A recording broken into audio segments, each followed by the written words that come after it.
ಮಹದೇಶ್ವರ ಸೀಮಿತವಾಗಿದ್ದ, ಭಗವಂತ ಮಾದಪ್ಪ ಸೀಮಿತ. ಅವರು ದೇವ್ರೊಕ್ಲವ್ರು ಮಾತ್ರ ಮಾದಪ್ಪನ ಸೇವೆ ಮಾಡ್ತಿದ್ರು ಅಷ್ಟೇ. ಈಗ ಹಂಗಿಲ್ರಿ, ಮಾದಪ್ಪನ ಮೇಲೆ ಅಪರಿಮಿತವಾದ ಭಕ್ತಿ ಬಂತು. ಕಾರಣ ಏನು ಗೊತ್ತಾ?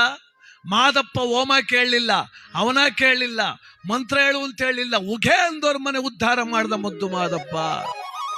ಕಾಸಿನ ಧೂಪ ಹಾಕ್ತವ್ರ ಮನೆಗೆ ರಾಶಿ ಭಾಗ್ಯ ಕೊಟ್ಟ ಮಾದಪ್ಪ. ನೀ ಗತಿ ಅಂದವ್ರ ಕೈ ಹಿಡಿದು ಕಾಪಾಡ್ದ ಮಾದಪ್ಪ.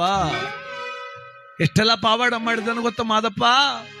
ಸರಣೆ ಸಂಕಮ್ಮನ ಪಂಚತನವ ನೀಗಿದ, ದುಷ್ಟ ಸವರ್ಣನ ಸಂಹಾರ ಮಾಡಿದ, ಬೇವನಟ್ಟಿ ಕಾಳಮ್ಮನ ಅಹಂಕಾರವ ದಮನ ಮಾಡಿದ. ನೋಡಿ ಎಷ್ಟೆಲ್ಲ ಮಾಡ್ದ ಮಾದಪ್ಪ. ಕೌಹಳಗಾಲವರ ವೈರತ್ವವನ್ನು ನಾಶ ಮಾಡಿದ, ಸುತ್ತೂರು ಮಠದಲ್ಲಿ ರಾಗಿಯ ಬೀಸಿದ, ಕುಂತೂರು ಮಠದಲ್ಲಿ ಶಿಷ್ಯ ವೃತ್ತಿಯ ಮಾಡಿದ, ಇಕೇರಿ ದೇವಮ್ಮನ ಅಸೂಯ ಗುಣವ ಬಿಡಿಸಿದ. ಮಾದೇಶ್ವರ ಎಂದರೆ ಮನಕಾನಂದವ ನೀಡುವ ಏಳ್ಮಲೆ ಕೈಲಾಸದೊಡೆಯ ಮಾದಪ್ಪ ಮಾದಪ್ಪ.